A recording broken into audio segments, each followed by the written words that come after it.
Salut famille, j'espère que vous allez bien.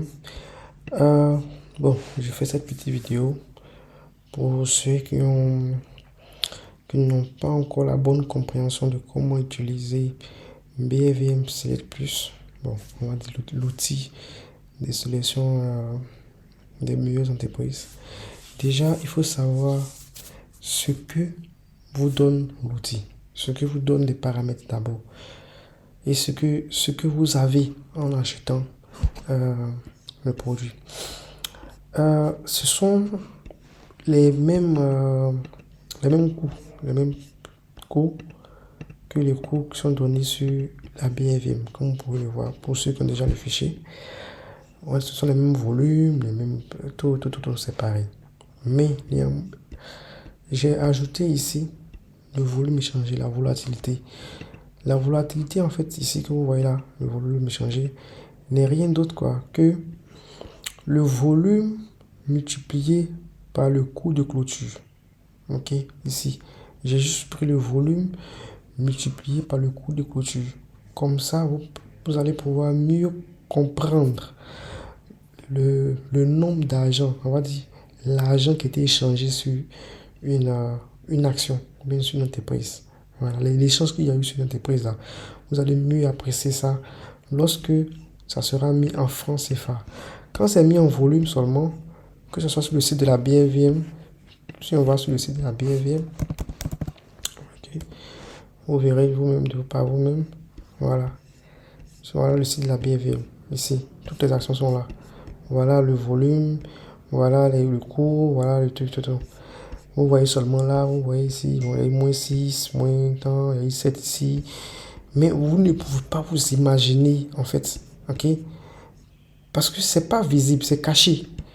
Vous ne pourrez pas vous imaginer, en fait, quand on dit Fultisac, il y a eu 22 000 échanges. Même si l'action a fait 0,22, il y a eu 22 000 échanges. Quand on dit, Safka, il y a eu 10 000 échanges. Vous ne pouvez pas imaginer parce que c'est pas automatiquement visuel. Il y a eu 55 000 échanges. Et le coût a chuté de 3%. 55 000 échanges. Mais vous ne pouvez pas vous imaginer, ça représente quoi? Juste sur le site de la BFM. Mais j'ai essayé de faciliter ça, déjà au niveau des données. Pour que lorsqu'on dit 55 000 échanges, vous savez que automatiquement il y a eu 400 millions d'échanges. Ça veut dire 415 millions d'échanges environ. Vous voyez? Donc, il y a eu 415 millions. Je ne sais pas si vous vous rendez compte. Regardez, nous sommes à la date du 17 aujourd'hui. On a eu pratiquement 1 milliard 300 millions d'échanges à la BFM. Et ces 1 milliard là sont répartis en différents. Lui, il a fait 400, lui, il a fait 120, lui, il a fait 36, lui, il a fait 60 et quelques. Lui, il a fait 100 et quelques, et fur et à mesure. Donc, automatiquement, ça vous permet d'avoir un œil sur le marché. C'est-à-dire, par exemple, demain. Quand vous voyez ça aujourd'hui, automatiquement, vous savez que demain, quelque chose se passe sur SOGB. Donc, pour quelqu'un même qui fait le trading, on va dire le trading de la BFM, qui n'est pas trop sur les positions long terme, il sait qu'il y a un truc qui se passe ici. Il y a quelqu'un qui fait même du long terme, il sait qu'il y a un truc qui se passe. Ok, sur Altel, ça fait il y a des millions qui sont échangés, des centaines de millions qui sont échangés, qui ont été échangés pratiquement ces derniers jours.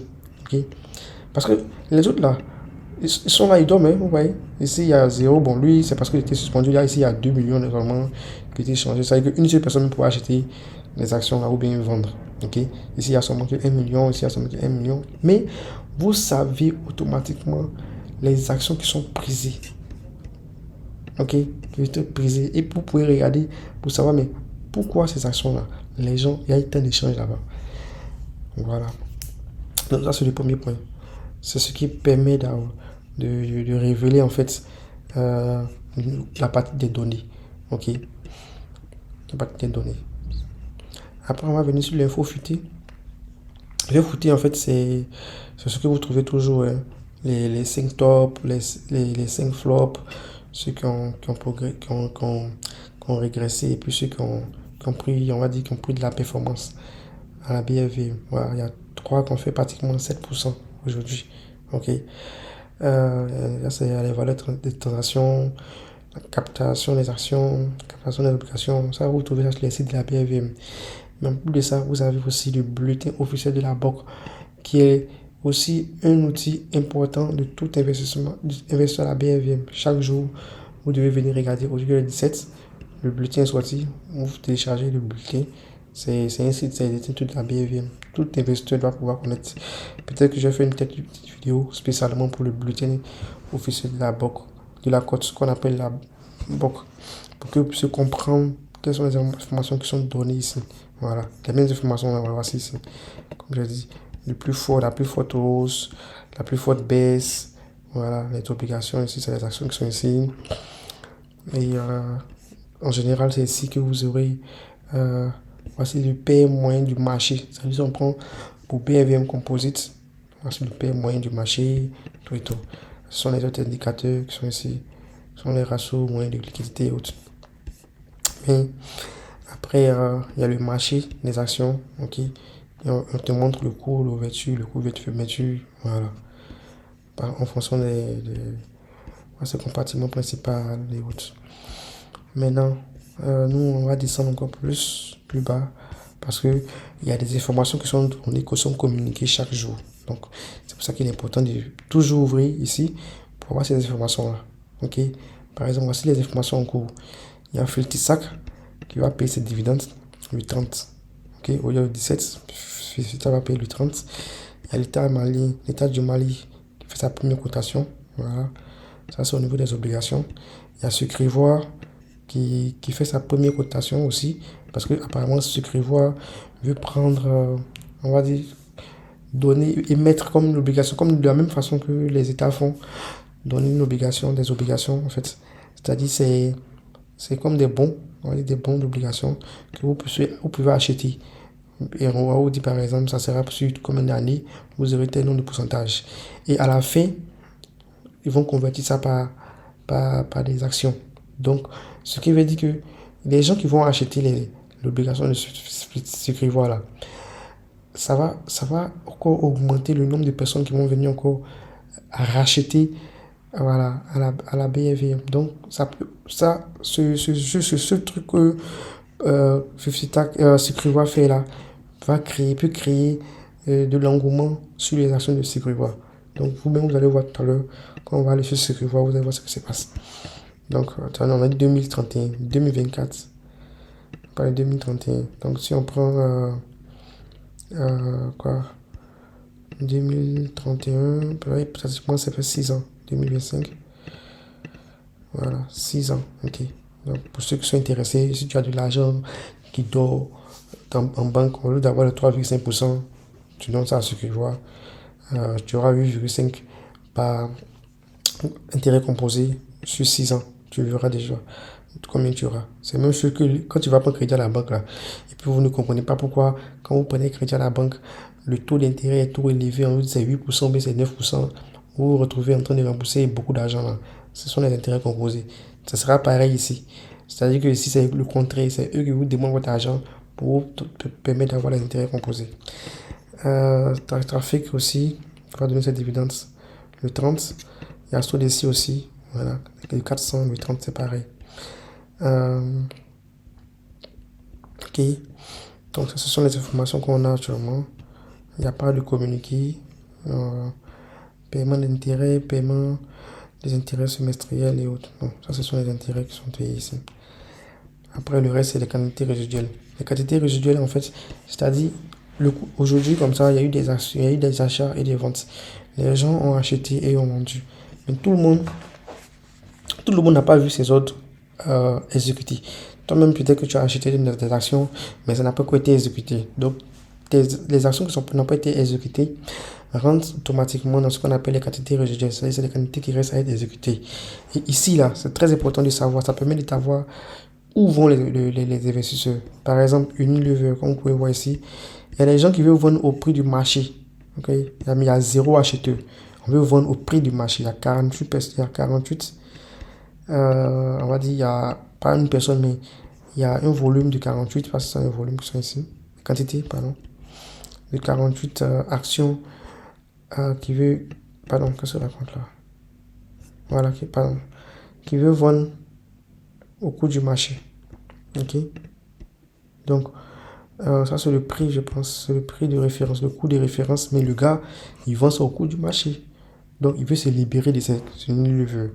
Et comme il n'y a pas d'acheteur, le prix pourrait chuter. C'est comme ça qu'il faut voir. L'idée, c'est de pouvoir rester focus sur les quantités résiduelles d'achat et les quantités résiduelles de vente. Ok? Donc, plus il y a des gens qui veulent acheter et moins il y a des gens qui veulent vendre, plus le prix augmente. Surtout si ça augmente, s'il y a un grand déséquilibre. Par exemple, ici, vous voyez Mali, BOA Mali, il y a au moins, on va dire quoi, une quantité de 2463 qui sont en quantité, c'est des quantités qui sont demandées à la vente. Donc, supposons qu'ils veulent vendre 2463 à 4000. Vous voyez, il y a seulement que 87 personnes qui veulent acheter. Donc, c'est pas tout le monde même qui va pouvoir, ça va pas pouvoir exécuter pour tout le monde à ce niveau-là, si ça reste en fait comme ça. Donc, ça montre clairement un déséquilibre entre les acheteurs et les vendeurs. Il y a plus de vendeurs que d'acheteurs. Donc, ce qui fait que le prix pourrait chuter. Surtout que même les 87 personnes, les 87 quantités là vu moins que ça. Ok, donc ça peut faire que le prix. Donc, ce sont des déséquilibres-là que vous devez chercher à savoir, à avoir. Et puis, ça vous donne automatiquement le truc, le réflexe. Vous dites, tiens, le prix risque de chuter. Surtout pour ceux qui font le trading. Ceux qui font le trading, c'est pratiquement là qu'ils regardent.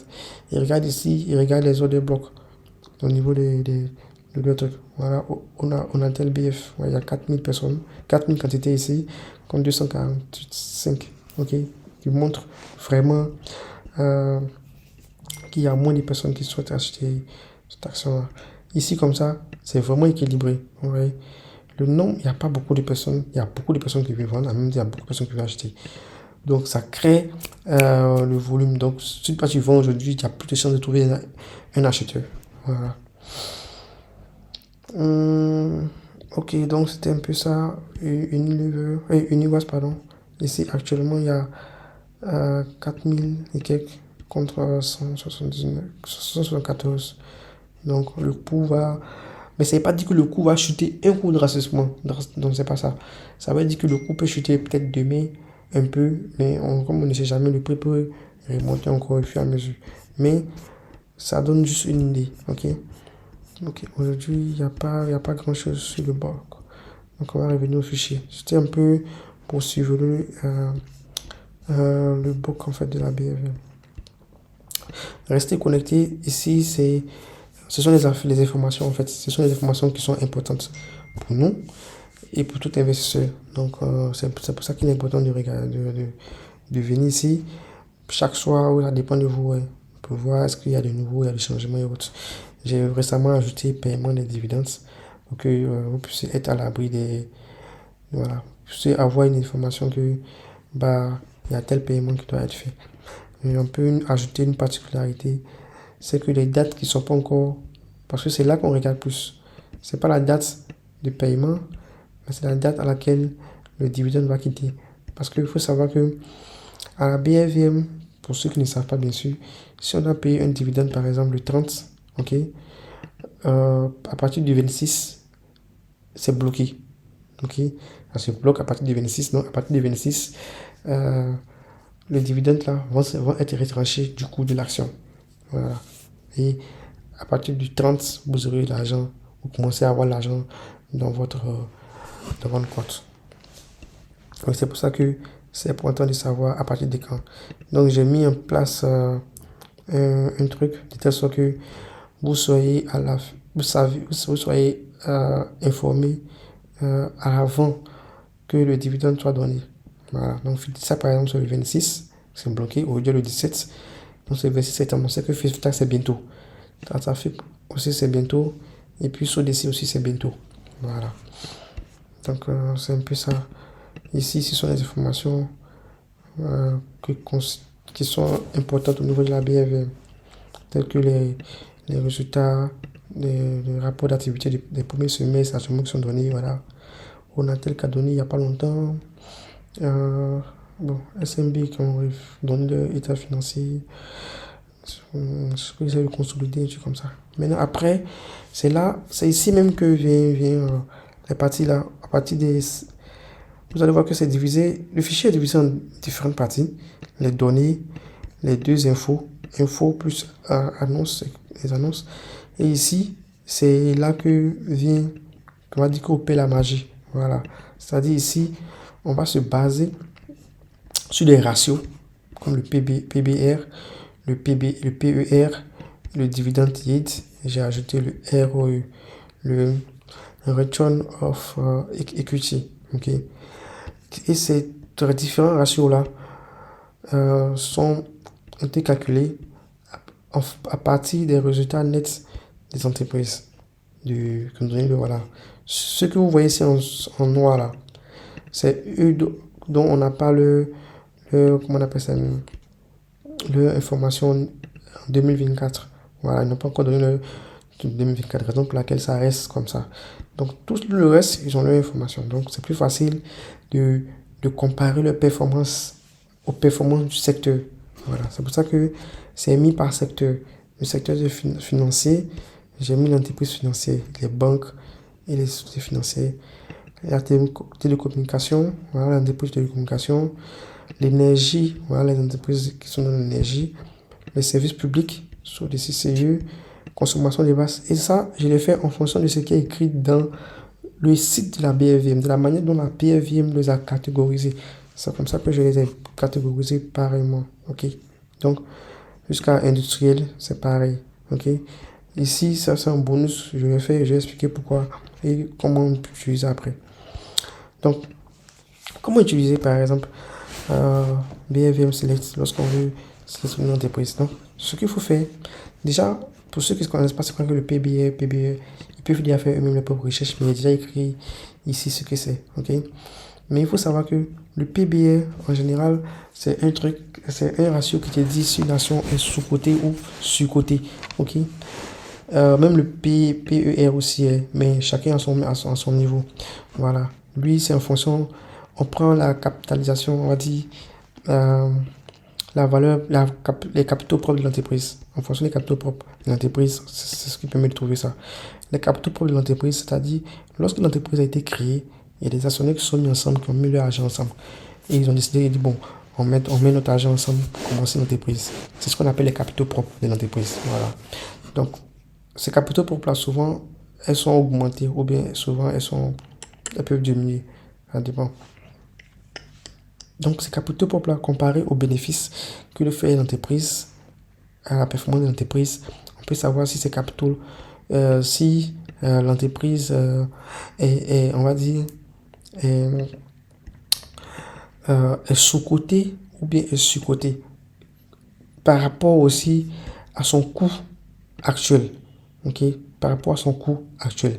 Vous voyez ici, j'ai mis le coût d'ici c'est 9000. Ça, c'est pas moi qui ai mis, c'est automatique, ça se fait automatiquement. Ça, c'est le coût de Coris Bank. Là, on est à 1.39. Si je mets par exemple ici 20 000, juste un exemple, vous voyez, c'est passé à 2. Vous dit que ça évolue. Donc, si vous n'avez pas ce fichier-là, vous ne pouvez pas savoir que le PBE a changé.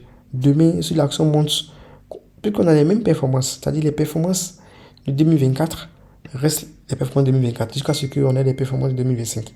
Donc, les performances de 2024, avec le coût d'action actuel dans 2025, on dit si le prix est trop cher ou bien si le prix est trop bas. Voilà. Donc, en matière de PBR, on regarde c'est vrai qu'il y a la moyenne qui est là, mais on veut s'assurer que il est proche de 1, c'est-à-dire plus proche de 1, mieux c'est. Voilà. On ne compte pas trop quand c'est 0, et quelque parce que à ce niveau-là, il y a d'autres, tu as vu, vous voyez, EcoBank Edit par exemple, il y a 0.27. C'est pas le bon exemple en fait au niveau du PBE parce que eux là-bas c'est différent. Après je vais expliquer pourquoi. Pour ne pas embrouiller pour le moment, allons-y. On va rester sur ce qui est normal. Le PBR, il doit être toujours proche de 1. Plus il est proche de 1, mieux c'est. Ça veut dire que l'entreprise est sous-cotée. Plus les proches de 1, ça veut dire que l'entreprise est sous-cotée. Donc, par exemple, ici, on a 1,33, 39. Vous voyez que 1,39 est plus proche de 1 que 1,83.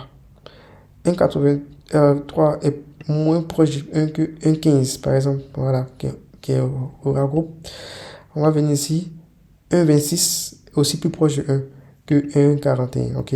Donc, la moyenne a donné 1,94. Donc, tous ceux qui sont en dessous de la moyenne sont, on peut dire, sous-évalués.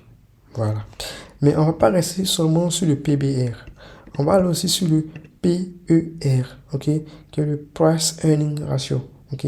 En fait, c'est le ratio du prix sur les bénéfices de l'entreprise. Ok. Donc, en fonction des bénéfices de l'entreprise, on voit avec le coût de l'action actuellement, est-ce que c'est rentable. Et là encore aussi, on va regarder le même scénario, la moyenne donne 9. Ok. Donc, tous ceux qui sont en dessous de la moyenne sont mieux parce que le price earning ratio, il doit être toujours bas. En fait, il doit être plus petit. Donc, le plus dans le secteur là, s'il est le plus petit là, ça veut dire que c'est une bonne entreprise. Ok. C'est une entreprise aussi qui est, on peut dire, qui est sous-évaluée, si vous voulez. Voilà. Après là, ça c'est le dividend yield. Le dividend yield, en fait, c'est une entreprise, c'est le ratio du dividende. Ok. Donc, par exemple, si on avait dit quoi, Filtisac, voilà. Si on prend Filtisac, par exemple, qui doit donner ses dividendes de 26, si on cherche Filtisac qui est une industrie, voilà, Filtisac est là. Ok. Vous voyez que Filtisac, son dividende est de 38,3%. Parce que, je ne sais pas si vous savez, mais Filtisac, c'est deux dividendes qu'ils vont donner. Ils vont donner 1300 et après ils vont donner 600. C'est ce qui a été dit la dernière fois au niveau des dividendes. Si je reviens sur rester informé, que je viens ici, que je vais au niveau des voilà, Filtisac, que je télécharge, on va voir le document. Voilà, on dit Filtisac mettra en paiement le 30 septembre son dividende annuel de 1300, ok, par action. Et puis après, on revient, on dit à cette même date sera également versé par la société un dividende exceptionnel de 680. C'est-à-dire que l'entreprise décide de donner encore 680 en plus de 1300. Ok, donc ça fait environ 2000. Mais avec ces grosses, si on enlève le net, ça fait environ 1700 environ. Voilà. Donc, si on revient sur Filtisac, ça veut dire quoi? Ça veut dire que quelqu'un qui achète Filtisac aujourd'hui, il y aura 38% de son investissement. C'est tout ce que ça veut dire. Si tu achètes Filtisac aujourd'hui, tu auras 38,2% de ton investissement au jour où on te distribue les dividendes. Donc, si tu investis 100 000 sur Filtisac, à l'ouverture en fait, comment on appelle ça? Le jour où on donne les dividendes, tu auras un des dividendes qui vont se relever à titre de 38 200. Voilà ce que ça veut dire. Tu auras 38 200 dans ton portefeuille comme agent de dividendes pour un prix de 4610. C'est-à-dire que si tu achètes aujourd'hui à 4610, c'est ce que tu auras. Voilà. Donc, c'est pour ça que je disais que les dividendes, c'est très important, surtout lorsque les actions ne sont pas encore connues. Voilà. Donc, ça nous permet de savoir si l'entreprise est bien, bien rémunérée. À la BFVM, les gens sont beaucoup friands des entreprises qui rémunèrent énormément. Parce que, imagine quelqu'un qui avait acheté Filtisac, je sais pas, à 2000. Imaginez imaginez sa joie. À 2000, il a payé pour 2 millions, mais pour 10 millions, peut-être un truc comme ça. Imaginez sa joie du fait de recevoir 38%. Je ne sais pas si vous vous rendez compte de savoir recevoir 38% de son investissement, ce que ça signifie. Voilà. Maintenant, le quatrième que j'ai ajouté il n'y a pas longtemps, c'est le ROE, Return of Equity. Le Return of Equity, c'est quoi? C'est aussi comparé on va dire, au capitaux propres. Ok? Les gens ont investi, ils sont mis ensemble, ils ont mis de l'argent pour investir. On appelle ça le capital propre de l'entreprise. on compare en fait le capital pour l'entreprise à au bénéfice que l'entreprise a eu à faire. Vous voyez ici, le bénéfice de l'entreprise c'était 18 milliards. Ok. Donc quand on compare ça aux entreprises, aux bénéfices, on se rend compte qu'il y a un retour en fait, il y a un retour d'investissement. Voilà. Return on equity, c'est comme un retour d'investissement de pratiquement du capital en fait investi. Ok. Donc là, pour Fultisac, on voit automatiquement que Fultisac, comparé au secteur, reste une bonne entreprise. Malgré que le fait que Fultisac n'était pas une bonne entreprise avant. Vous voyez, son chiffre d'affaires était bizarre. Vous pouvez voir la courbe ici. C'était décroissant même les 3 dernières années. 2022, 2023, 2024. Ok. Mais son bénéfice a fait un BIM. Ok. Son bénéfice a fait un BIM extraordinaire. Vous pouvez voir, on était à 3 milliards. Ici, c'était moins. Ici, c'était même pas des milliards. On était 154 millions. Après, ils sont passés à 3 milliards. On est passé maintenant ici à 18 milliards. Donc, ça fait un BIM. Raison pour laquelle les entrepreneurs, les investisseurs ont décidé de partager les dividendes énormes. Okay? Donc, ça fait que le capital propre de l'entreprise, comparé à l'argent qui est revenu, en fait que ils ont un très bon return on equity. Ok? Donc, on s'est dit quoi? Si il a fait une bonne performance comme ça en 2024, ok, et qui veut donner des dividendes de ce niveau-là, il reste une bonne entreprise sur laquelle investir. C'est pour ça que les gens vont se rouiller vers Fultisac. Si on part sur CK Finance, le site de CK Finance, et qu'on cherche Fultisac, par exemple, et qu'on cherche, on va dire Actu, vous allez voir un truc. On dit, je cherche un résultat au beau fixe au 3e trimestre. Je voulais chercher, en fait, ce que je voulais vous montrer, c'est quel a été l'impact quand les gens ont appris, ont vu sur, bon, je n'arrive pas à voir ça, on ne peut pas voir ça directement sur le truc, mais vous pouvez voir un peu la courbe depuis un an, on va dire, c'est un an. Il y a un an, vous voyez ce que s'est passé sur Fultisac. On va prendre 2 ans. On va prendre 5 ans. Vous voyez. Du coup, il y a des gens qui ont acheté à 1000. Il y a des gens qui ont acheté à 1000. Aujourd'hui, l'action fait 4000. Ok. L'action même était montée jusqu'à 6000 environ. Mais malgré que ça fait 4000 là. Malgré que l'action fait 4000 là. Les performances restent basses. C'est-à-dire bonnes, pardon. Les performances restent bonnes. L'entreprise est toujours sous-cotée. Parce qu'il fait, c'est vrai qu'il fait 2, parce qu'il faut être proche de 1, ok? Mais il fait quand même supérieur à la moyenne, ok?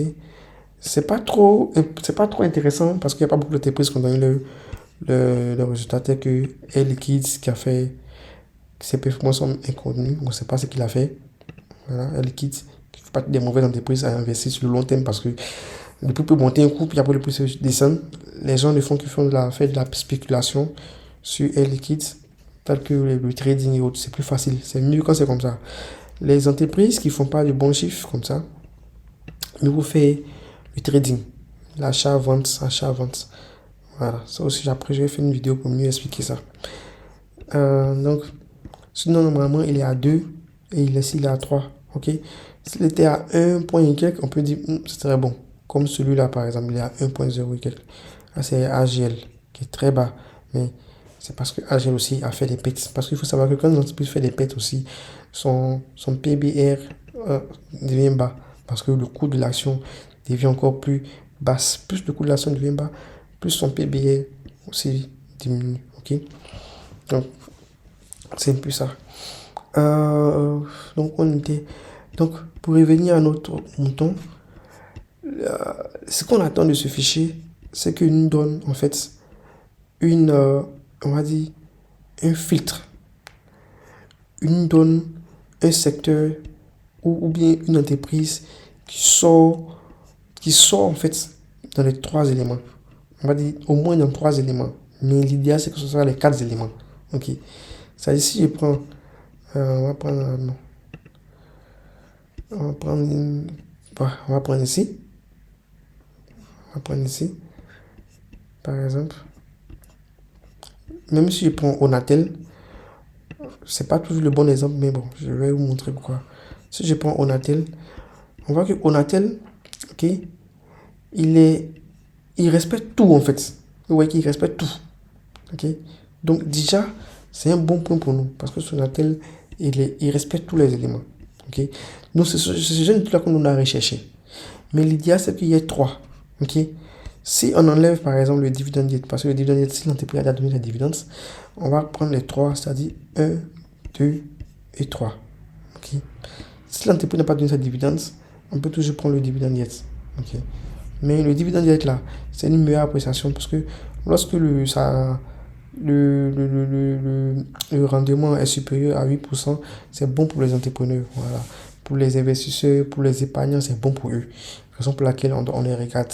Mais ça, c'est très bon aussi de savoir quel est le retour en investissement, le retour au capital propre qui comme bénéfice, voilà, qui vient. Donc, même Sonatel aussi reste une très bonne entreprise. Et comme vous pouvez le voir, même le dividende yield, quand on prend la moyenne, Sonatel n'est pas très loin de là. Voilà. C'est justement que ces trois entreprises sont. Donc, c'est-à-dire reste une très bonne entreprise, malgré que son prix est à 25. Comment utiliser maintenant le fichier? Lorsque vous avez sélectionné votre entreprise qui rentre dans le Caneva, on va aller dans les trois entreprises, dans les trois lignes. Je préfère prendre les banques parce que j'aime bien ce secteur-là. On va prendre BOA Burkina, par exemple. Non, lui, il ne rentre pas dans celui-là, il me rentre ici. Je vais les prendre un autre. Les prix ont évolué, c'est pour ça que vous voyez que il n'y a pas beaucoup d'entreprises qui rentrent dans ce truc-là. Les prix étaient bas à un moment, c'était plus facile de gérer. Ok, on va prendre son SGBCI. Vous voyez ici, on va dire, c'est vrai qu'il ne reste pas le dividende yet parce que le prix a augmenté actuellement à 26 000, mais son ROI reste bon, son PER et son PBR. Ok. Supposons qu'on prenne cette entreprise. Non, prenons même Filtisac. Au lieu de se fatiguer. Prenons Filtisac. Qui rentre dans tous les points sont ok au niveau du Filtisac. On va regarder Filtisac ici. Ok. Ce qu'on va aller chercher, on va aller chercher à la BFVM. Puisqu'on a vu les informations de 2024 au niveau de ce Filtisac. Ça, ce sont les informations de 2024 et actuelles. Parce que le coût, il est actuel. Mais on a besoin de savoir, est-ce que Filtisac nous donne des bons éléments qui peuvent prédire des bons rendements encore. Ok. Donc, on va aller chercher à savoir quel était, ou bien quel est son résultat au premier trimestre ou bien au premier semestre. Parce que en 2024, il a fait ce bénéfice-là. On va voir est-ce qu'au premier semestre, là, il a fait les mêmes performances que c'était en l'année 2024. Ok. Donc, je ne sais pas si c'est déjà sorti. Donc, si je viens là, je viens sur données, reprise. Pardon. Le rapport de société côté. Je vais chercher Filtisac. Ok. Merci Filtisac. Bon, voilà. Filtisac a donné son rapport d'activité du premier trimestre. Ok. On va télécharger 2025. Qu'est-ce qu'on voit? On voit que son résultat d'exploitation, résultat courant avant impôt, est négatif. Résultat d'exploitation négatif. Résultat avant impôt négatif. Le rapport du premier semestre, chiffre d'affaires croissant de 7%, mais néanmoins, on a un résultat négatif de 78 millions de retraits. Des retraits, pratiquement. Vous voyez?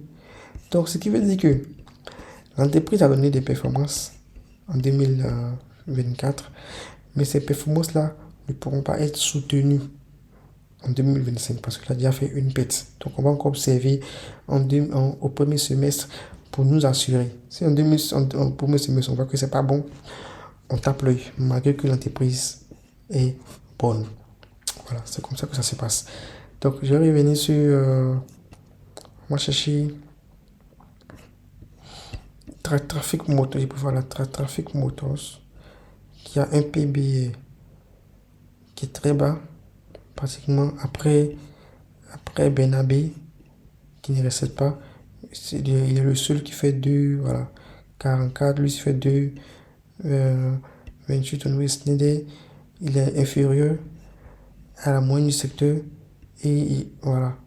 Ici il fait 20, c'est pas trop le truc, mais bon, c'est pas fameux, on va essayer avec lui. Traffic Motors, il a un chiffre d'affaires croissant, il a des résultats de 2020 à 2025, on peut dire aussi des résultats croissants. Ok, voilà, c'est des résultats nets croissants ici. Ok, c'est pas fameux parce que ici il a fait 3000, mais après il a baissé un peu. Ok, mais malgré ça, on va aller voir qu'est-ce que se passe sur Traffic Motors. Donc on revient, on cherche Traffic Motors. Ok.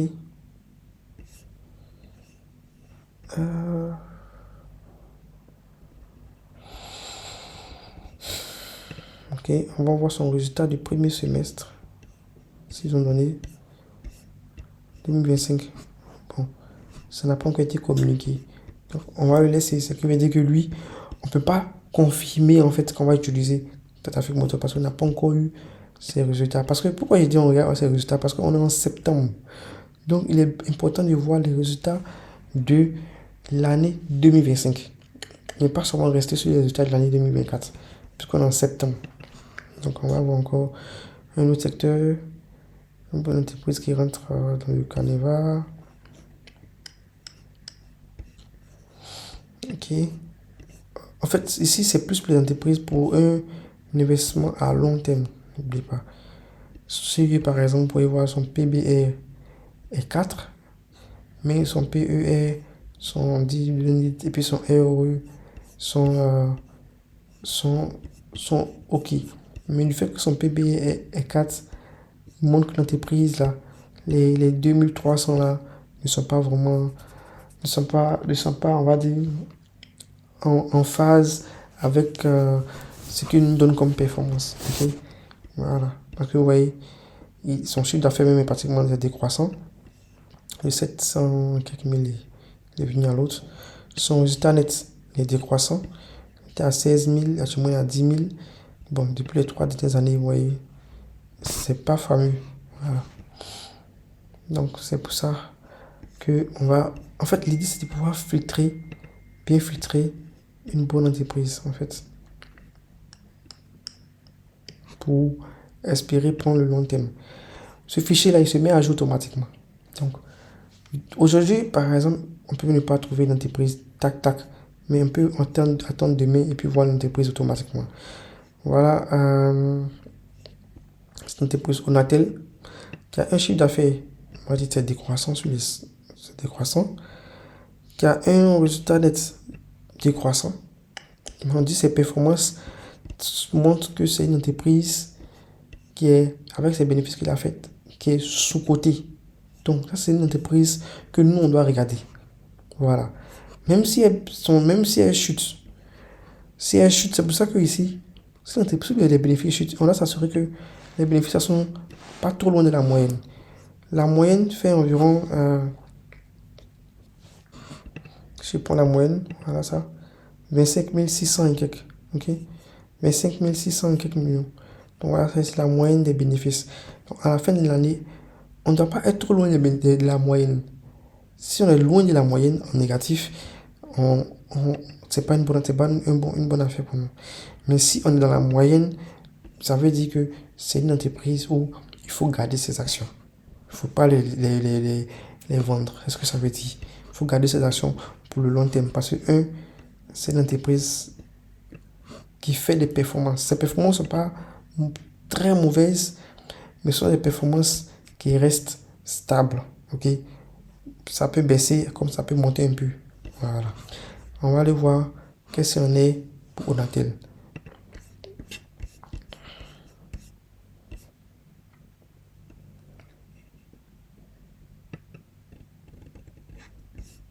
C'est Onatel. Ok. Son rapport d'activité du premier trimestre 2025. Ok. Vous voyez, son résultat net du premier trimestre 2025 est passé à moins 29%. Ce qui veut dire que l'entreprise a perdu de l'argent. Ok. Au premier trimestre, elle a perdu de l'argent. Donc, du fait qu'elle a perdu de l'argent, ça ne fait pas d'elle une bonne entreprise automatiquement. Ou bien une entreprise où il faut automatiquement entrer juste parce qu'on a regardé ici que c'est bon, non. Du fait qu'elle a perdu de l'argent, maintenant là, ça veut dire que c'est une entreprise qu'il faut observer parce qu'elle fera partie des entreprises. Lorsqu'on va les observer, on aura des points, si vous venez au Natel, on aura des coûts où les investisseurs vont dire, ah tiens, le coût est trop bas, il faut commencer à acheter. Ok. Donc, si je viens ici, vous voyez qu'en un an, l'entreprise, le prix a monté, a chuté. En 5 ans, voilà le coût de l'action. Ok. En 5 ans, voilà ce que ça donne. Si je mets moyenne mobile, voilà ce que ça donne en 5 ans. Donc, on a déjà proche des bas. Très proche des bas, des 2000. Ok. Le dernier plus haut, c'était ici. 3000. Donc, plus l'entreprise, le prix va venir très bas à ce niveau-là, il va falloir acheter. Voilà. À moins que l'entreprise commence à faire des mauvaises performances. Si l'entreprise commence à faire des mauvaises performances, vous allez voir que ça va dégringoler. Mais pour le moment, l'entreprise est sous-cotée. C'est ce que nous dit le fichier. L'entreprise est sous-cotée. Mais l'entreprise, comme elle a fait des mauvaises performances, elle est sanctionnée par le marché. Donc, les gens se libèrent de leurs actions. Donc, on va patienter encore pour voir le premier semestre s'il y a une amélioration pour essayer de prendre cette entreprise-là. Donc, c'est simple. Ici, vous pouvez voir que là, regardez bien ici. Si je mets la flèche comme ça, on voit qu'on était carrément en baisse. Vous voyez comment la ligne rouge descend. Mais ici, on n'est ni en baisse, ni en hausse. Donc, on est pratiquement une ligne rouge qui est comme ça. C'est-à-dire une ligne rouge qui est comme ça. Ok. Donc, ce qui veut dire que on a une zone de range. On appelle ça là une zone de range. Voilà. Donc, on est dans ce range qui est là. Je fais comme ça. Je fais comme ça. Donc, lorsqu'on est dans un range, il faut acheter quand le prix est bas. Et puis, peut-être vendre quand le prix est haut. Et puis maintenant, on va attendre.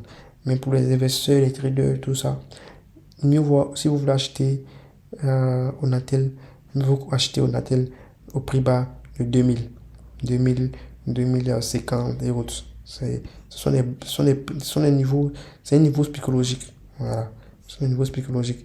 Surtout que c'est son niveau de 2023. Ok? Donc si on revient ici,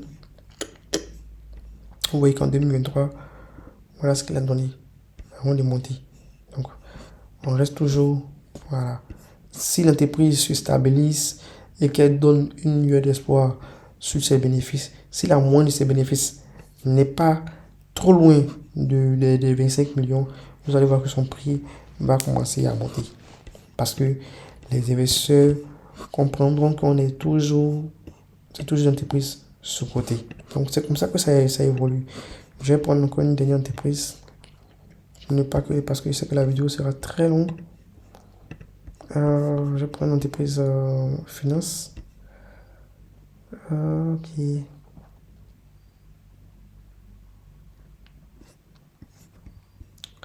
Je vais prendre BOA Burkina. Qui fait actuellement 4000. Son RE est 17. Ici. Ou bien même je vais prendre entre SGBCI. Là, il a un bon RE. Donc, on peut dire il est très, très bas aussi. Mais allons sur BOA Burkina. Si on a 1,41, si on a 8, si on a 10. Bon, je sais pas Fabu. Mais Le prix fait 4100 et quelques. Donc, pour les 4100, s'il vient sur BOA Burkina, ok, on voit que l'entreprise a un chiffre d'affaires croissant. On peut voir ici, croissant. Ici, il a chuté un peu en truc. Il a un bénéfice net qui était croissant, qui a chuté en 2024, ok, légèrement. Donc, on a déjà une moyenne de 23 milliards, ok. Quand tu prends les bénéfices là, de là à là, quand tu prends les bénéfices ici, là, c'était le plus petit, c'était 17. Après, il est monté jusqu'à 29, il a diminué à 22, ok. Donc, on veut espérer avoir mieux que cette l'année passée, ok, 2024. Donc, on va aller sur BOA Burkina Faso. On va d'abord chercher son rapport d'activité.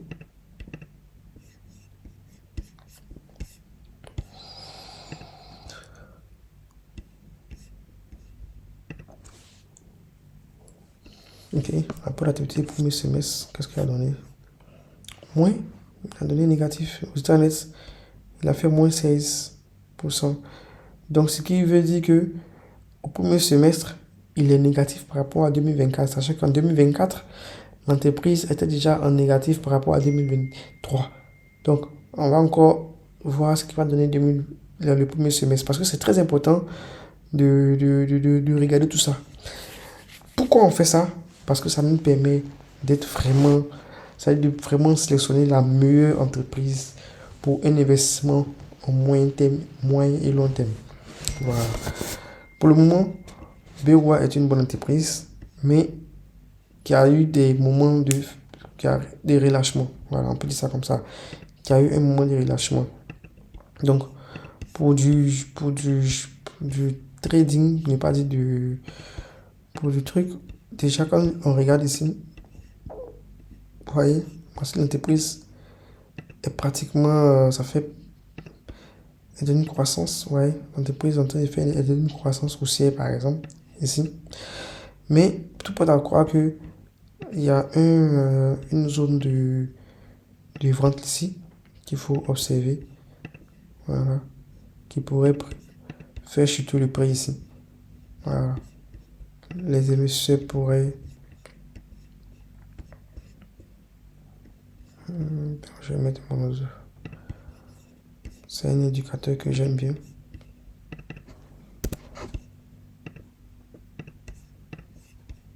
Ok. Ouais. On est déjà en suivante ici. Le prix est déjà très haut là.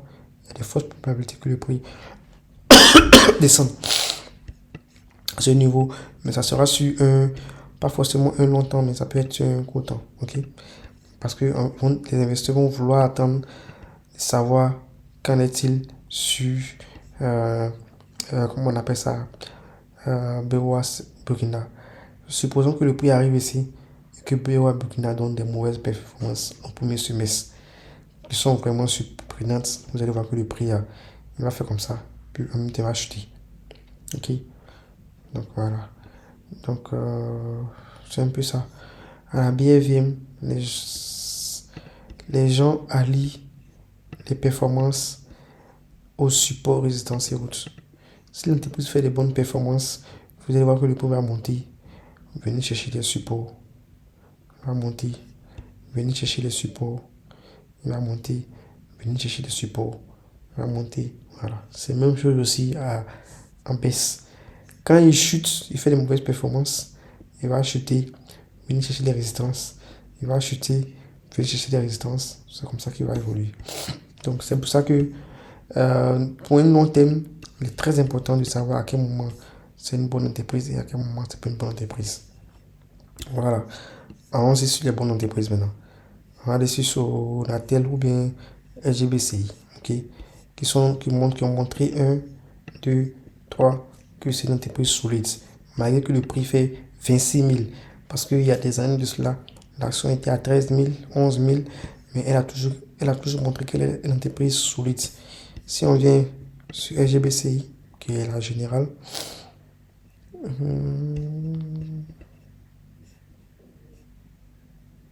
Ok.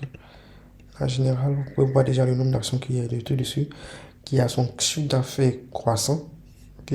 Voilà le chiffre d'affaires croissant, qui a ses bénéfices nets croissants, qui a atteint même les 100 millions, les 101 milliards le bénéfice. Avant, on était à 48, 60, 79, et 114, 97, il est passé à 100 milliards, ok, de bénéfices, ok.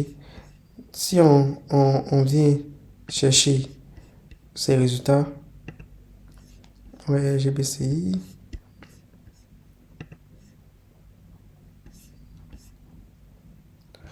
Société Générale,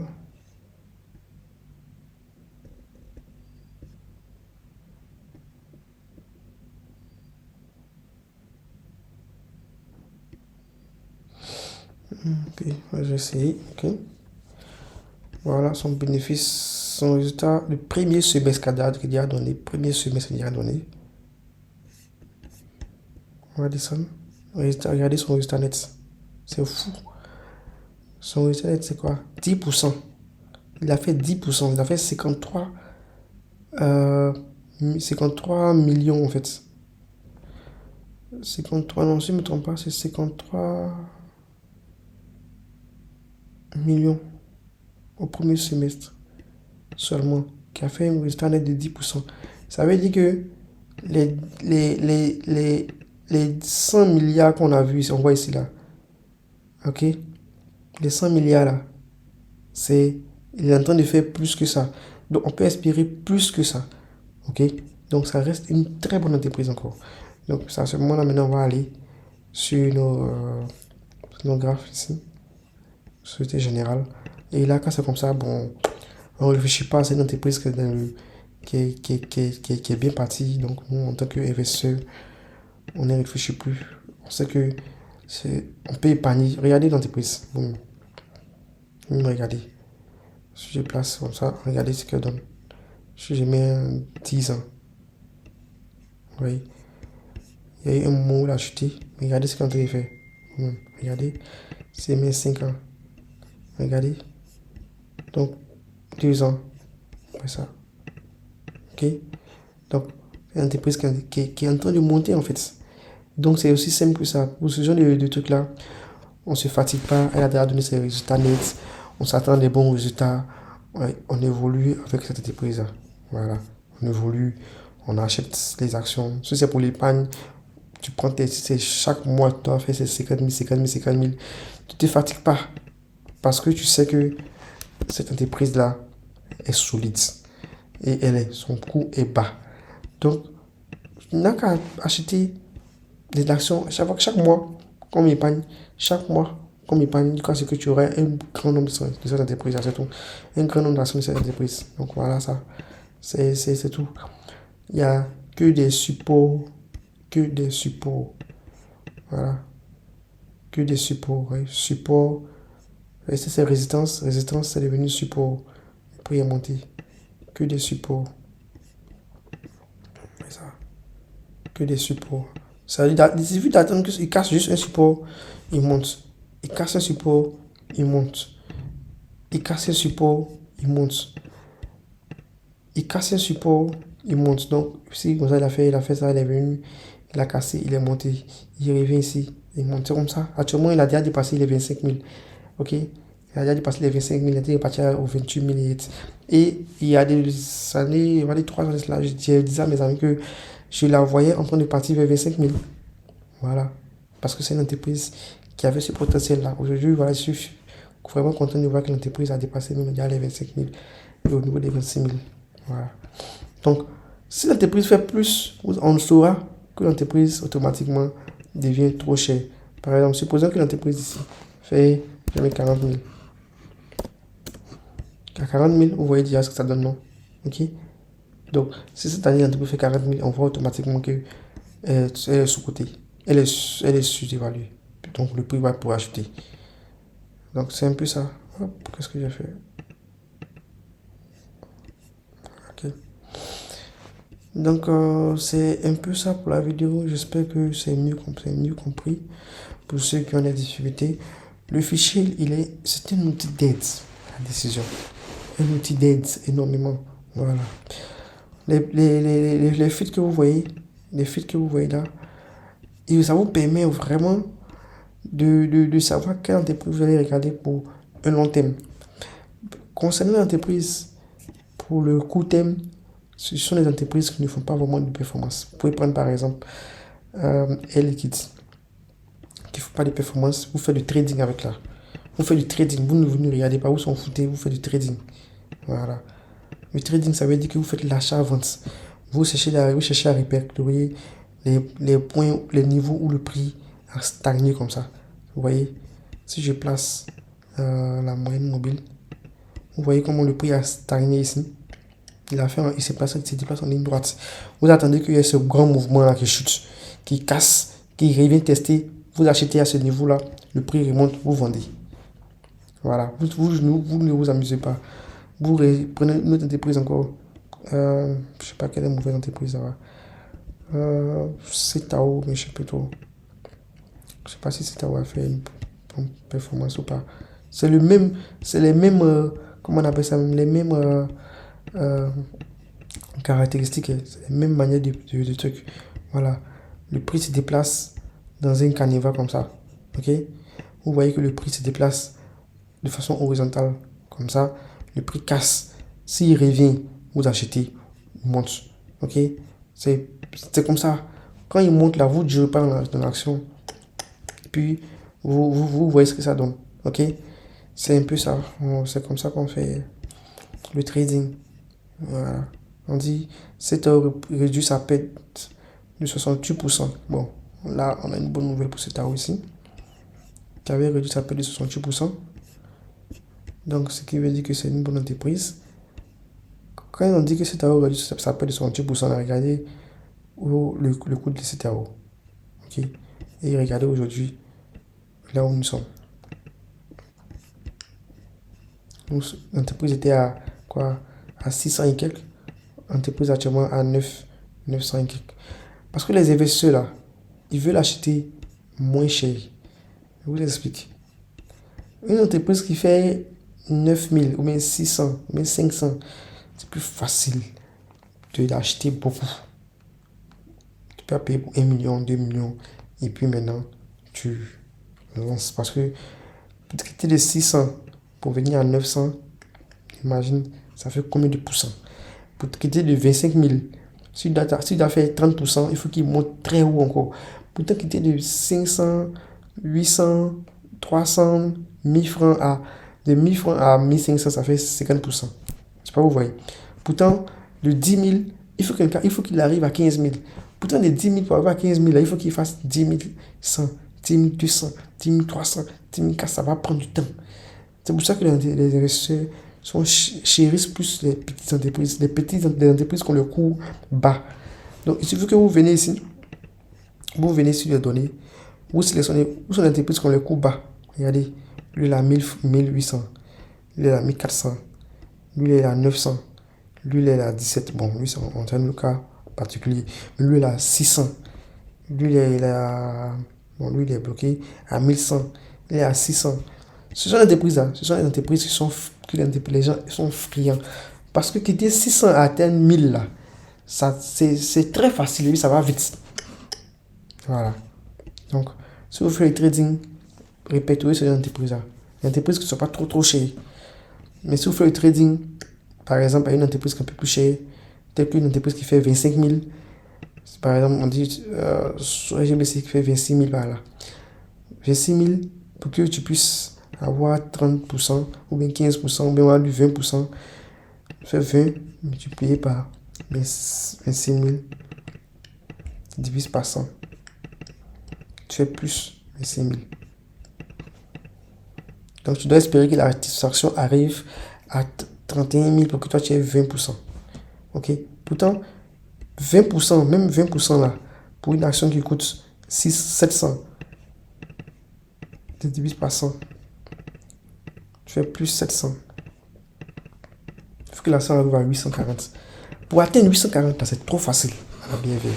C'est ce mindset que vous devez avoir en fait. Bon, je ferai des petites vidéos comme ça. S'il y a d'autres personnes qui ont des préoccupations, N'hésitez pas à venir voilà, m'envoyer des messages, je vais vous répondre. Sur ce, bonne chance à tous et puis portez-vous bien.